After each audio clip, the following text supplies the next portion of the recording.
everybody to Blacks and Jews in Conversation. The program is A Conversation, and I'm here still, Shannon Taylor, your host. Unbelievable, I still survive to do this show. But that's because I have Josh Wolinsky here to do all the legwork and tape work and to carry forward with his knowledge and experience, and more importantly, our dear friends, and their own show follows, Let Them Talk, Joan Moossy and Paul DeRienzo, and a very, very special friend, Paul DeRienzo Sr. I could have spent a whole week with Sr. because he made me happy, and it isn't easy to make me happy, but this guy does it, and he has appreciation of art, architecture, history, the local history, museums, and he has a wit and a wisdom, and beyond all that, he's a nuclear engineer, which we've discussed in the past.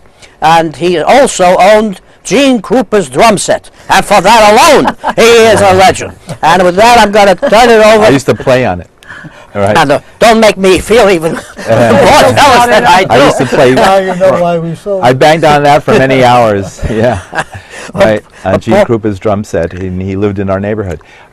So, thank you for this great show. Dad, great to have you on again. Great, welcome to the show. And Josh, hello, and Joni, of course.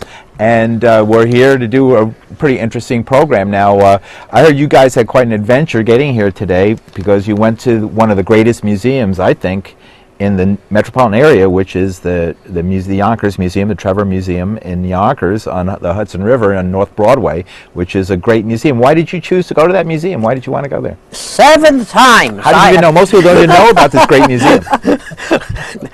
If you go for anywhere from Manhattan out towards Poughkeepsie or the mountain out there at the Beacon where my brother-in-law lived, Pete Seeger and all that, you pass 500 signs, don't miss the Hudson River Museum. It's in the trains, it's on the river, it's at every stop, it's in Tarrytown. Don't miss the Hudson River Museum.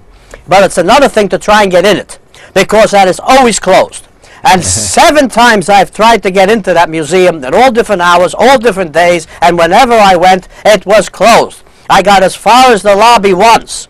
And I was saying this, to Moshe and to Paul Sr., and I said, this time we're getting in. And we were there early, and the sun was shining, and 200 people were coming out of the museum, all young and bright and lovely ladies and everything, and we asked everybody, how late do you stay open? And finally we got an answer from a group of 4, we're closed. And I knew it was a joke. You take it from there. Okay. Well, we got into the lobby one way or another thanks to his persistence, persistence. And of course, I took note of the fact that our family was a major contributor to their art collection, local art at that. In particular, I'll let Paul explain the local art there. Yeah, right. Oh, that's the story. Why don't you tell the story? Well, my part of the story is that when I was a kid, my mom, who is a well-known antiques dealer and entrepreneur in the Yonkers area and in Westchester County, had read in the newspaper, Giselle, yeah, and had read in the newspaper, which they used to do because Yonkers is famous for its old mansions, Victorian mansions, and many of them were built in the 19th century, and of course we don't protect those at least in the 1960s they didn't protect these things, and they just, when it came time for development, they just knocked them down. And they used to have a thing, I doubt they would do this today, but they would just put it in the newspaper and add that the building was open to the public prior to its demolition, and the public was allowed to go in there and clean it out. The old family had, moved on or was no longer in ownership of the building, and the contents were basically donated to the community. Come and get it. And when we went down, my mom read about this and said, let's go down, and we went down to the building. It was like beautiful, overlooking the Hudson River, and we went in, and it was filled with kids, who were, because their parents had read about this too, and they were basically stripping the whole inside of the building, right? Just taking everything out people thought was worth money, or they liked, or it was pretty, and people took all kinds of things I saw, whole like lintels and things like that. They were just stripping the building legally.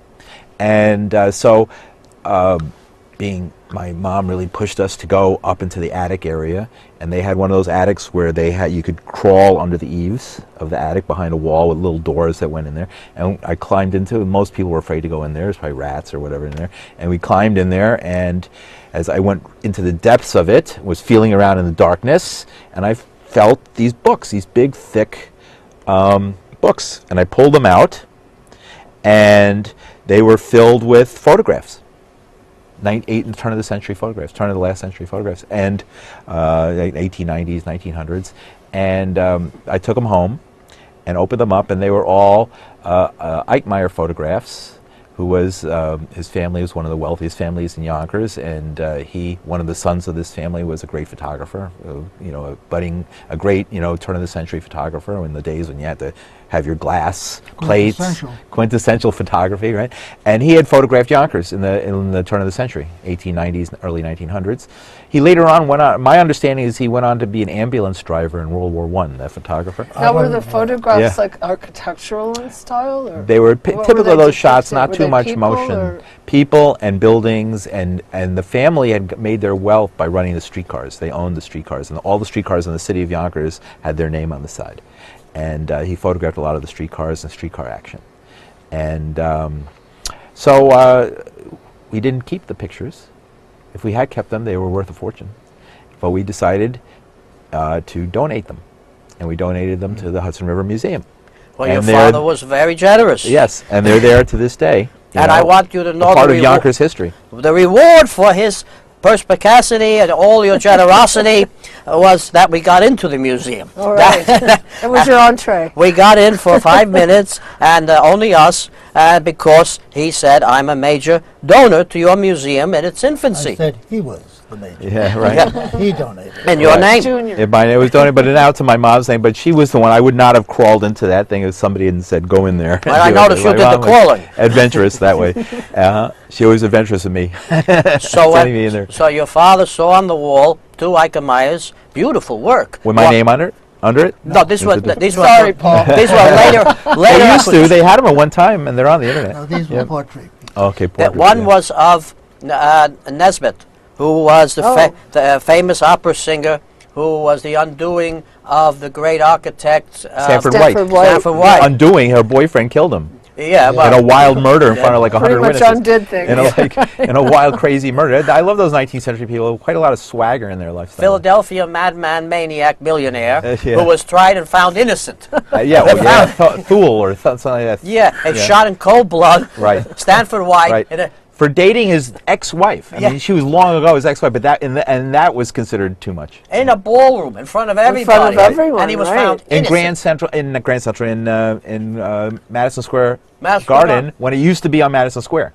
And so he photographed Elizabeth Nesbitt. Yes, and I had no idea. And Nesbitt was made by Stanford White without her name, a naked statue on top of Madison Square Garden. Why do you think drove Thule crazy? Yeah. That's why. But nobody knew. I think that was his name. Nobody knew. They didn't say Nesbitt on the bottom. Or everybody knew. Everybody. But in this photograph, she's perfectly clothed, lying on a fur something on the ground, and then your father asked, "Well, I would like to see the photographs that we donated. They were pivotal." Yeah. And the wonderful guide, she was very, very decent to us, especially with my loud tone demanding entry. Right. It was very decent. I hear you. And she says, well, we'd have to go into archive. And he says, all right. And she says, well, I can't take you down to archive, and then I wouldn't be able to find them anyway. So that is what happened. Well, they're listed on the internet. Beware! Yeah, They're listed on the internet. Well, one thing, here's the way we can segue to, because Dad brought a lot of pretty interesting information, because what does this all have to do with electricity and power generation? And with Dad was an electrical and chemical and metallurgical engineer and knows quite a lot about that subject, but this is the interesting connection. When Thomas Edison started developing electricity, he wanted to sell the concept of electricity, and one of the ways he tried to sell the concept of electricity was its use for executing prisoners in Sing Sing prison. So the electric chair, he developed the electric chair, and this was going to actually win people over to supporting electricity. And they wanted to test the electric chair to show that it would kill people. They wanted to show it would kill people dead. And you know how they did it?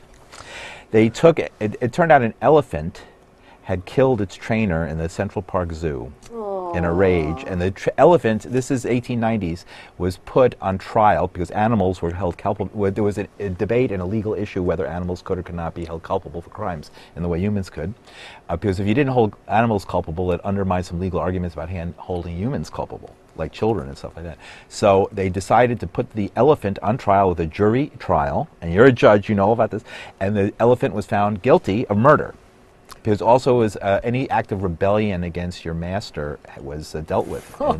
They were afraid in the 1890s when there was a lot of strikes and stuff. That doesn't sound good for women. Was it an elephant of this color? would be taken as like the elephant would be taken as this would be taken as supportive of these things. The elephant gay? They put the elephant on a metal. Was it Jewish? The elephant was Jewish. That's what the this is answer true story. Let me finish. They put the elephant on a metal pad and they shocked it. And it wouldn't die, and it took like 5 or 6 humongous shocks before they could kill it. It was horrible. It got terrible press for everybody and for electricity. It set electricity back a couple of years. And the elephant was stuffed, and for many years was in the rotunda of the Hudson River Museum. And as a kid, I remember walking by it, had no idea this was the elephant. And for many years, the elephant was exhibited in the Hudson River Museum until it got too stinky. and now the bones and the skin are held in the American Museum of Natural History archives. Is it held there under the 8th Amendment, thou shalt not torture? Now, electricity has a lot of positive uses. This is But that was in the race with Westinghouse. Right. J.P. Morgan was backing Edison for the wrong current, and Westinghouse got the Fermi for the right current, and then J.P. Morgan lost. Well, let's ask the expert. Dad, which is better, direct current or alternating current? Who is right, Tesla or Edison?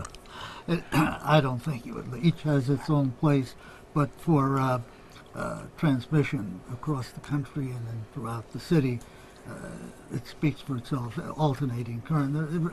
I'll give you. Which was Tesla, which Morgan adopted. After he lost everything, he blackmailed. Well, you're a Tesla fan, right? Yes, I'm a Tesla. He's a secret Tesla fan. He blackmailed J.P. Morgan of Chase.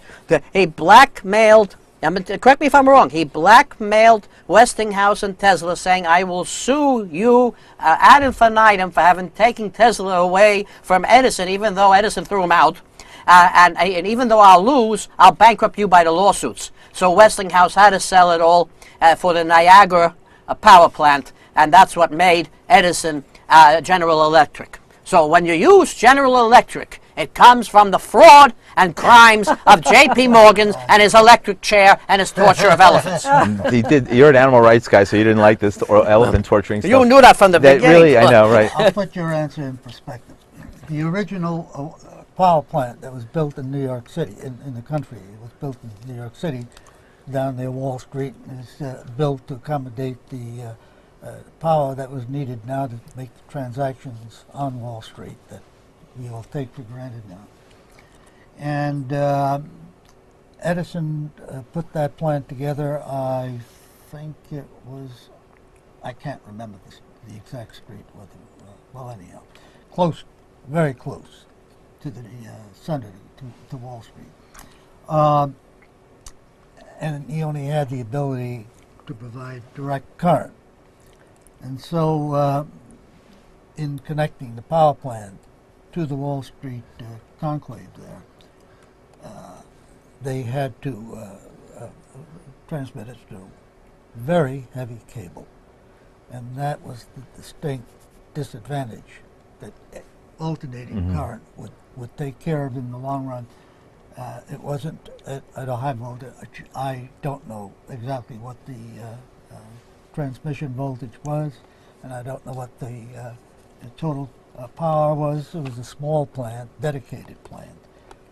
The company, the consulting company that I went to work with at one stage in my career, it's known as Burns and Rhodes, for the power industry, consulting for the power industry. The founder, R.C. Rowe, was one of Edison's engineers during the construction of that plant. So that he had that hands-on, and he was an elderly man when I joined the company, and I don't have to tell you how old I am. So, how old are you? Be that as it may.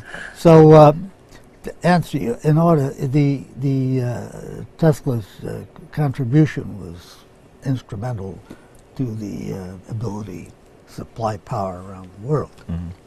And that was to be able to transmit high-powered energy at very high voltage over small wire, over great distances, and provide the outreaches of the population from a central plant. So a power plant now has come to be called the central plant, a central power plant. So Edison sort of had this idea in his head of the old, you know, all the estates and mansions with their own little personal electric generator that would just generate their area, and sort of a 19th century. Well, by the example I set for you, you can understand that that would probably be the limit that you could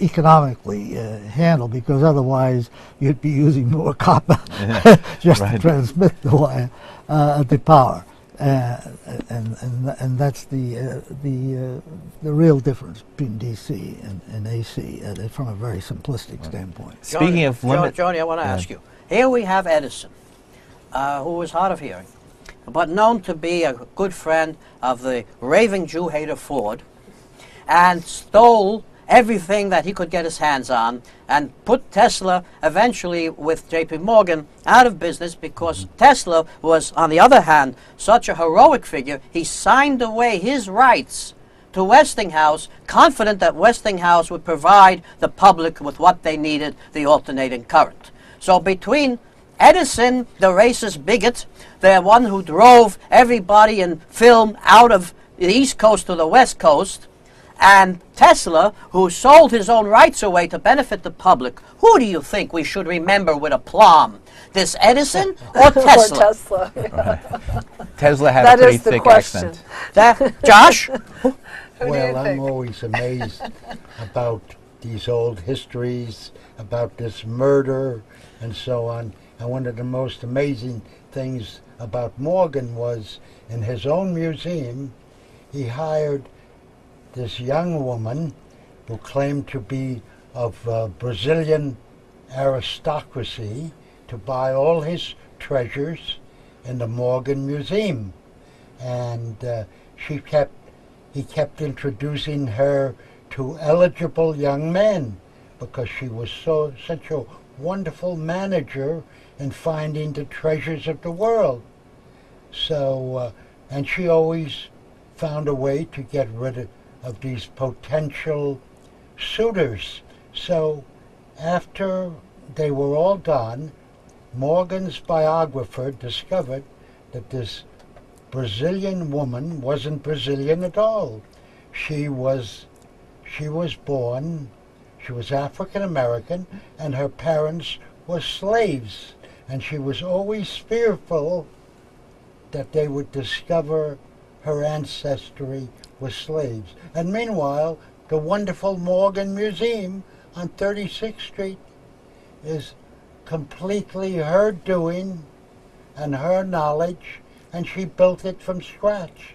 And Morgan trusted her implicitly, and trusted her with a great deal of money, because he knew when an antique dealer would say, "I want $1 million for this Persian rug because you're working for Morgan," she would say, "No, we won't give you any more than $15,000 for it."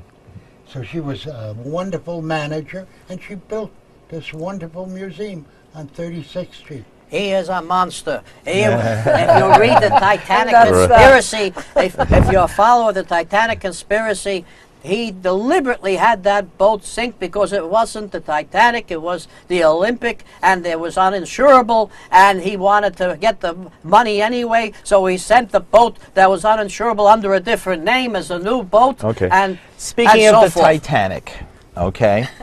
Speaking of the Titanic, there is now, they're rebuilding the Titanic, by the way. It's actually going to look like the Titanic, only the smokestacks are fake. It's got to be Noah's Ark. Out on the Columbia River, You know where that is in Washington State? There used to be mighty a river, one of the greatest rivers in America. With now dammed up. Right. It's got a lot of dams on it. It's still a great river, a beautiful river. And With no fish. on the side of that river is the most dangerous place in the world, if not in America, if not in the world. Even more dangerous than in Russia, Chernobyl. And that's where the plutonium was made for the atom bomb that was dropped on Nagasaki. By the river? Yes, by the river. It's gigantic. It's like a half a dozen nuclear plants. The last one was actually, they're all like, none of them are redeeming, except for the last one. And Dad was the one who built the last one, which is the one that saved, how many salmon did you save, Dad? No, we built the first one. You built the first one. I thought you built the last one. No, the one that saved the day. No. The N reactor? I thought that was... Yeah, the N reactor. I always feel if you talk about what you lived, you're not subject to too much question simply because if you lived it and other people are listening, I was there. I'm going to tell you a little story that is not public, but having experienced it, I can fill you in on it personally. Will you permit me? It'll take a few minutes. I've been working at this firm, consulting engineers, Burns and Rowe, who built power plants. And they needed a metallurgist. And I was hired as a metallurgist. And for the first couple of years, a year and a half or so, didn't do much metallurgy because there wasn't much need for it. The power plants were being designed without the benefit of an on-site metallurgist. They were using the metallurgists that are associated with the firms that were providing the equipment and the likes of that. In any event, eventually I came to realize why they hired me. They were given the opportunity to design and construct the first nuclear power plant in this country. Now, when I say that, I want you to know that we weren't literally building the nuclear portion of the power plant. Mm-hmm. That was already built. It was the N reactor at Hanford, where all the plutonium was being made that was later used in the war. And having done so, I suspect that the government felt it would be great to demonstrate that there are some proper uses for this energy without destruction so much in mind. And so they opted to add an electric generating station to the power plant. It was an add-on, so to speak. So in essence, we took the energy from the power plant that was being used, that was being spent within the river, simply by cooling it enough before it could be dumped, and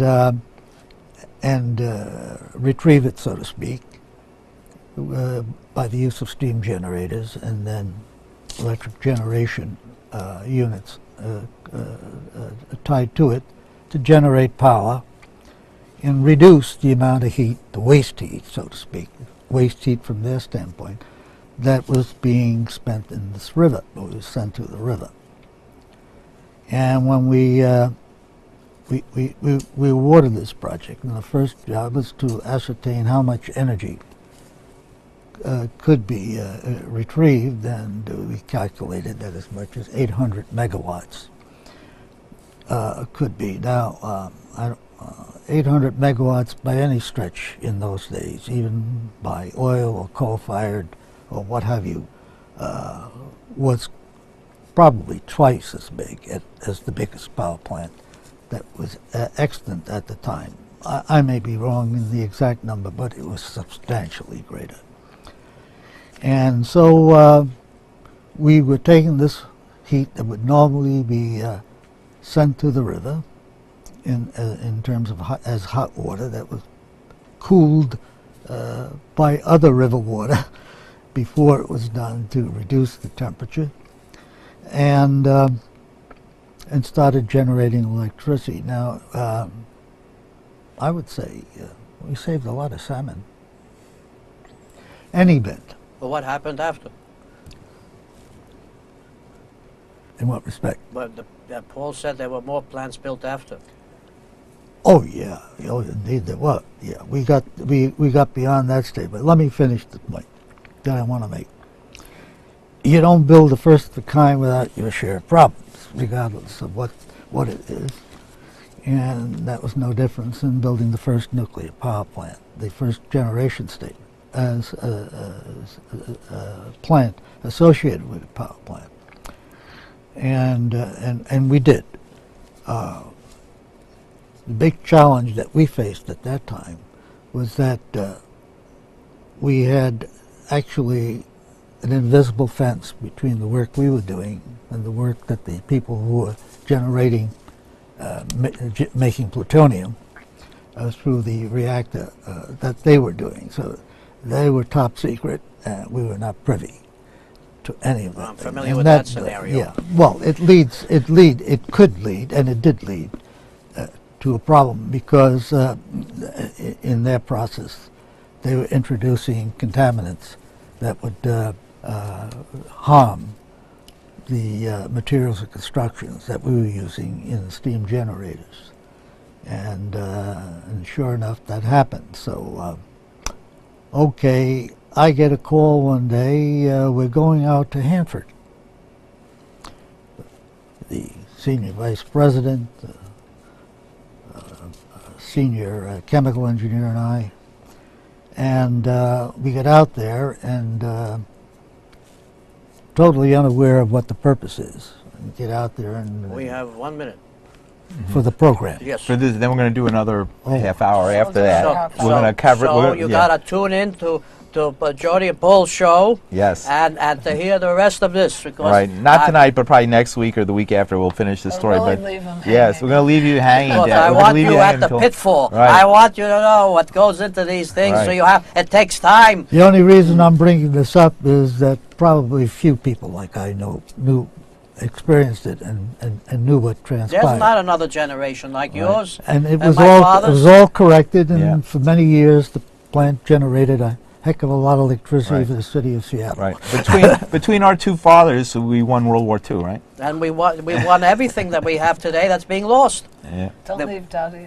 And your dad as well. And you're a genius. You just wrote a God. book. I hope you'll talk about it in the next show. Yes. And I want to thank everybody, Josh, Paul Sr., Joni, and everybody tune in to Let Him Talk at 8 o'clock. And thank you once again for this winning panel, and especially for the privilege of being with you, sir, and your great expertise in doing things right. Right. Right. And stay tuned. The second time. We're going to be revisiting this story, so see you.